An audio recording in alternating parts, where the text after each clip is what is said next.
Assalamualaikum warahmatullahi wabarakatuh. Perkenalkan, nama saya Rindani Agustina. Di sini saya akan menjelaskan materi tentang sistem telekomunikasi satelit dan sistem telekomunikasi radio. Jadi, sistem telekomunikasi satelit ini pertamanya itu dikembangkan untuk militer saja yang digunakan untuk pengendalian rudal. Lalu pada tahun 1957, sistem komunikasi satelit ini digunakan untuk komunikasi yang disebut dengan Sputnik 1. Sistem komunikasi satelit ini mempunyai 3 karakteristik penting. Yang pertama, sinyal komunikasi satelit menempuh jarak yang sangat jauh tanpa ada penguatan. Konsekuensinya satelit bersifat aktif, lalu mempunyai penguatan sinyal yang onboard. Yang kedua, peralatan berada di tempat yang tidak berpenghuni atau di luar angkasa. Yang ketiga, satelit dianggap mustahil untuk dilakukan perbaikan ketika satelit sudah diorbitkan. Baru bisa dilakukan itu pada orbit LEO. Perbedaan antara sistem komunikasi satelit dengan long distance cable system. Yang pertama itu long distance cable bersifat point to point connection, sedangkan sistem komunikasi satelit bersifat point to multiple point connection. Yang kedua, biaya pada sistem kabel akan meningkat dengan bertambahnya jarak, sedangkan biaya pada sistem satelit tidak tergantung pada jarak antar stasiun bumi. Yang ketiga, transmisi satelit itu dapat mengatasi hambatan pada fisik dan politik yang tidak dapat diatasi oleh sistem kabel. Lalu yang keempat, sistem komunikasi satelit dapat menyediakan layanan bagi mobile terminal. Elemen dasar dari sistem komunikasi satelit itu ada dua. Yang pertama ada space segment dan ground segment. Space segment itu merupakan perangkat yang akan dikirim ke luar negeri, yang terdiri dari satelit dan fasilitas terestrial untuk mengontrol dan memonitor satelit, seperti tracking, telemetri, dan command station. Karena sistem komunikasi satelit ini bersifat wireless, jadi ada istilah uplink dan downlink. Untuk uplink yaitu gelombang radio yang ditransmisikan oleh stasiun bumi diterima oleh satelit, sedangkan downlink, satelit mentransmisikan gelombang radio ke stasiun sebagai penerima.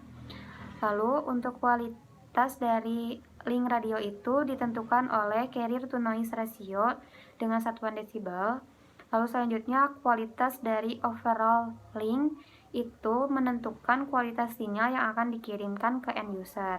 Satelit memiliki dua peranan. Yang pertama, memperkuat receive carriers untuk retransmisi pada posisi downlink. Yang kedua, mengubah frekuensi carriers untuk menghindari reinjection atau informasi yang tidak benar pada saat proses transmisi dari sebagian transmit power ke receiver. Elemen dasar komunikasi satelit yang kedua yaitu ada ground segment, yaitu sebagai pemancar yang ada di bumi. Ground segment itu dibagi menjadi dua, ada outdoor unit, yaitu ada antena, feedhorn, LNA, dan converter. Lalu yang kedua ada indoor unit, ada modem, inverter, rectifier, dan baterai. Ground segment terdiri dari seluruh stasiun bumi. Nah, stasiun bumi itu sendiri dibagi berdasarkan ukurannya, yaitu terdiri dari volume trafficnya dan tipe trafficnya.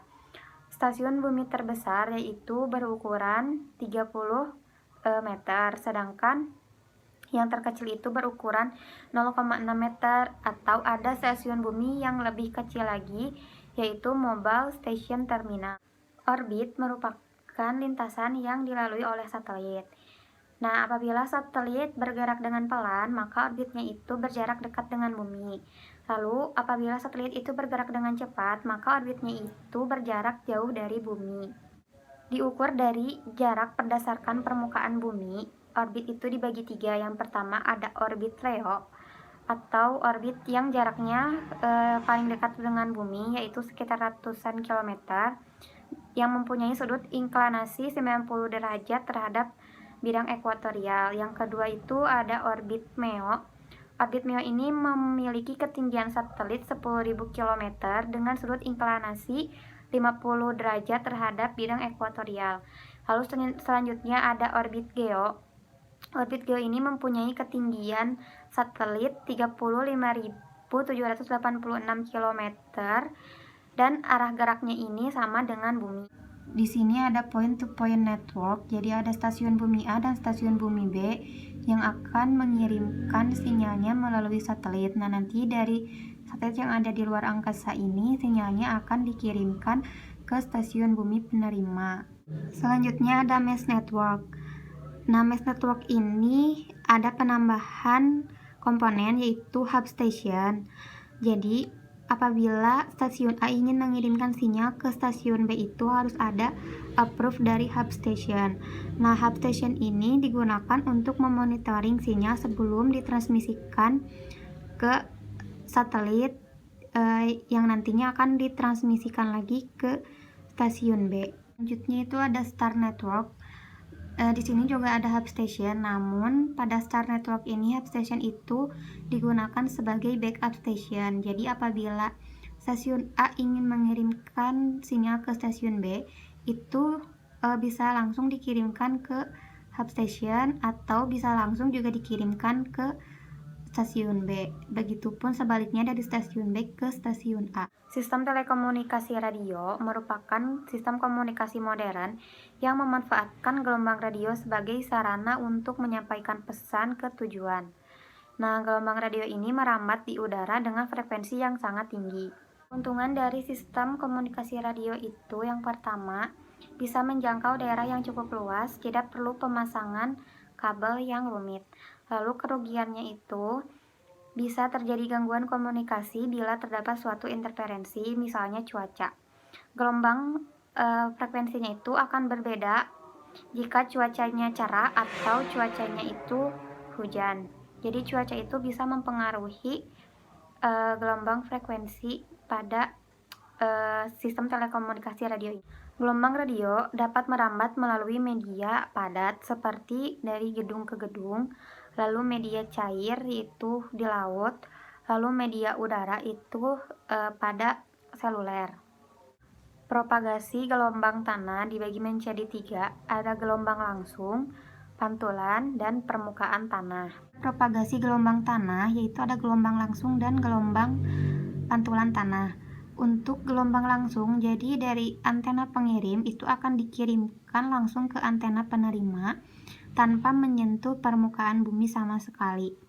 Lalu untuk gelombang pantulan tanah, jadi gelombangnya itu mengalami pantulan akibat mengenai permukaan bumi, sehingga dari pantulan tersebut sinyal gelombangnya itu akan dikirimkan ke antena penerima. Nah, selanjutnya ada gelombang permukaan tanah. Jadi dari antena pengirim itu, sinyal gelombangnya itu akan mengikuti permukaan tanah yang ada di bumi secara otomatis. Lalu sinyalnya itu selanjutnya akan dikirimkan ke antena penerima. Propagasi ionosfer. Propagasi ionosfer memanfaatkan lapisan ionosfer untuk memantulkan gelombang. Yang kedua, propagasi ionosfer ini memiliki ketinggian 50-500 km. Lalu, lapisan ionosfer ini terbentuk karena adanya radiasi matahari. Lalu, perbedaan derajat ionisasi dalam lapisan ini menghasilkan pembagian ionosfer ke dalam beberapa lapisan. Yang pertama, lapisan D itu memiliki jarak 50-90 km, lapisan E berjarak 90-145 km, lalu lapisan F berjarak 160-400 km. Ada gambar propagasi gelombang tanah dan ionosfer. Dari transmitter memiliki dua sinyal yaitu ground wave dan sky wave. Untuk ground wave, sinyalnya itu merambat karena dipengaruhi oleh permukaan bumi. Sedangkan untuk sinyal sky wave itu sinyalnya itu merambat, kemudian ketika mengenai lapisan ionosfer, sinyalnya itu akan dipantulkan kembali ke permukaan bumi. Nah, ini merupakan propagasi ionosfer menurut lapisan D, lapisan E, dan lapisan F. Jadi propagasi ionosfer ini pada malam dan siang hari itu akan berbeda. Pada siang hari itu propagasi ionosfernya itu akan lebih padat dibandingkan propagasi ionosfer pada malam hari. Ini ada frekuensi yang dipantulkan oleh ionosfer dapat digambarkan sebagai berikut. Misalkan ada sebuah tower yang memiliki 3 buah frekuensi, yaitu ada 5 MHz, 20 MHz, dan 100 MHz. Yang pertama akan dipantulkan itu adalah frekuensi 5 MHz. Lalu yang kedua itu ada frekuensi 20 MHz dan frekuensi 100 MHz. Jadi frekuensi yang lebih dari 100 MHz itu tidak akan dipantulkan kembali oleh lapisan ionosfer. Terdapat rugi-rugi pada propagasi gelombang tanah dan propagasi ionosfer. Yang pertama itu ada feeding. Jadi feeding itu sinyal di penerima melemah atau menguat. Contoh dari feeding salah satunya itu ground wave dan sky wave pada antena penerima saling berlawanan fase sehingga sinyalnya saling melemahkan. Itu contoh dari salah satu feeding. Yang kedua yaitu adanya interferensi gelombang lain. Lalu yang ketiga, hilang daya saat transmisi. Komponen dari sistem telekomunikasi radio itu ada antena. Untuk daerah frekuensi lebih dari 30 MHz digunakan antena UHF dan VHF. Nah, antena UHF dan VHF ini dibagi menjadi dua, yaitu ada antena omnidirectional dan antena yang mempunyai pemancar atau penerima ke suatu arah. Antena omnidirectional memiliki arah pancar ke segala arah dengan daya pancar yang sama. Nah, antena omnidirectional ini digunakan untuk siaran radio dan televisi. Lalu, antena ini berdasarkan pola pancarnya dibagi menjadi dua, yaitu ada polarisasi horizontal dan polarisasi vertikal. Polarisasi horizontal itu ada 3 antena, yaitu ada antena koaksial, antena Brown, dan antena penguatan vertikal. Lalu untuk polarisasi horizontal yaitu ada antena translate dan antena super gain. Ada antena koaksial, antena Brown, dan antena vertikal dengan penguatan tinggi. Nah, antena ini berbentuk pada umumnya itu seperti tabung. Mengapa demikian? Karena pola pancar dari antena ini itu vertikal. Nah, jadi apabila berbentuk tabung seperti ini, maka radiasi antena yang akan dipancarkan juga mengikuti arah vertikal. Jadi bentuk pada antena itu pula menentukan polarisasi dari radiasi antena yang akan dipancarkan. Nah, di sini ada antena super turnstile dan antena super gain. Bentuknya berbeda dengan antena koaksial, antena Brown, dan antena vertikal dengan penguatan tinggi. Mengapa? Karena antena super turnstile dan antena super gain ini mempunyai polarisasi horizontal. Jadi bentuknya ini ada penyangganya seperti pada gambar berikut. Antena berarah. Antena berarah digunakan untuk perhubungan point to point. Contoh dari antena berarah ini ada corner reflektor, ada antena Yagi-Uda, ada antena parabola, dan ada antena helikal. Selanjutnya ini ada antena corner reflektor, di mana reflektornya itu berupa array dari parasitic elemen. Nah, antena corner reflektor ini membentuk sudut 45 derajat di mana radiatornya itu berada. Selanjutnya ada antena Yagi-Uda.